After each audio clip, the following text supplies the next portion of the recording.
SUCI communist द्वारा आज पश्चिम बंगाल के हावड़ा जिले में हावड़ा कॉरपोरेशन के बाहर प्रदर्शन किया गया, जहां पे पुलिस से उनकी थोड़ी सी भिड़न भी हुई। हालांकि पुलिस ने कुछ लोगों को अरेस्ट किया है।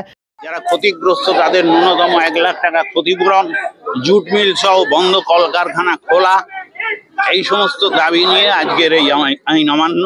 এই আইন অমান্যের পরও রাজ্য কমিটির সিদ্ধান্ত অনুযায়ী পরবর্তীকালে আগামী দিনের আন্দোলনের কর্মসূচি ঘোষিত হবে। আজকে কোনো ডেপুটেশন নয় তো? আজকে আর কোনো ডেপুটেশন। আচ্ছা, পুলিশের ভূমিকা অ্যারেস্ট হলে কেউ অ্যারেস্ট করেছে আইন অমান্য? হ্যাঁ, কিছু জন অ্যারেস্ট হয়েছে।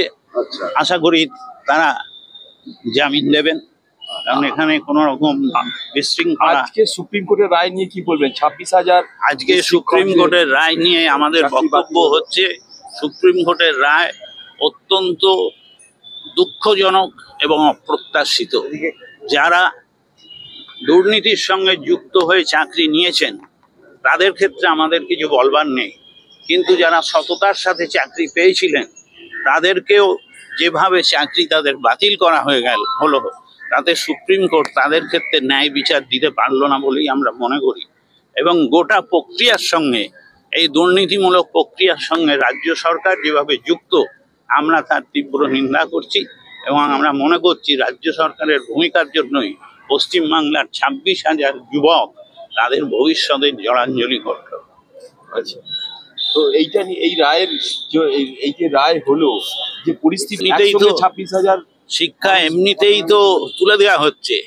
আপনারা দেখেছেন হয়তো কাগজে, সংসদ বলেছে ক্লাস 12-এর ইংরেজি বই ডাউনলোড করে নাও, আমরা দিতে পারবো না। এখানে 268-টির বেশি স্কুল তুলে দেওয়া হচ্ছে। ফলে বুঝতেই পারছেন সরকার আসলে শিক্ষা চায় না, শিক্ষাটার বাণিজ্যিকীকরণ, বেসরকারীকরণ কেন্দ্র রাজ্য দুটো সরকারি করতে চায় এবং সেই দিকেই তারা এগোচ্ছে।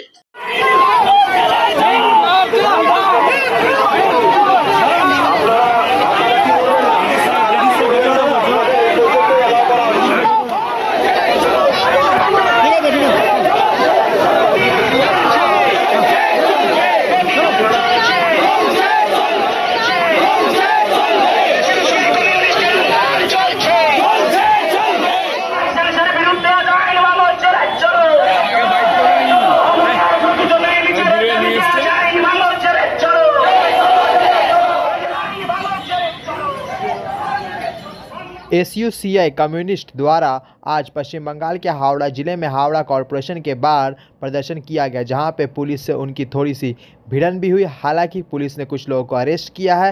যারা ক্ষতিগ্রস্ত তাদের ন্যূনতম 1 লাখ টাকা ক্ষতিপূরণ, জুট মিল সহ বন্ধ কলকারখানা খোলা, এই সমস্ত দাবি নিয়ে আজকের এই আইন অমান্য।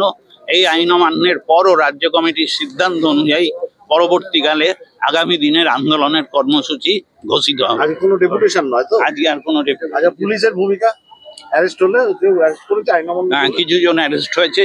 আচ্ছা, আশা করি তারা জামিন দেবেন, কারণ এখানে কোনো রকম বিশৃঙ্খলা। আজকে সুপ্রিম কোর্টের রায় নিয়ে কি বলবেন? 26,000 আজকে সুপ্রিম কোর্টের রায় নিয়ে আমাদের বক্তব্য হচ্ছে, সুপ্রিম কোর্টের রায় অত্যন্ত দুঃখজনক এবং অপ্রত্যাশিত।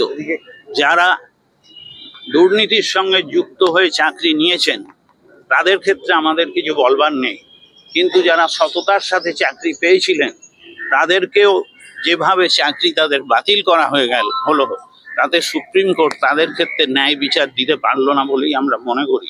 এবং গোটা প্রক্রিয়ার সঙ্গে, এই দুর্নীতিমূলক প্রক্রিয়ার সঙ্গে রাজ্য সরকার যেভাবে যুক্ত, আমরা তার তীব্র নিন্দা করছি এবং আমরা মনে করছি রাজ্য সরকারের ভূমিকার জন্যই পশ্চিমবাংলার 26,000 যুবক তাদের ভবিষ্যতের জলাঞ্জলি করল।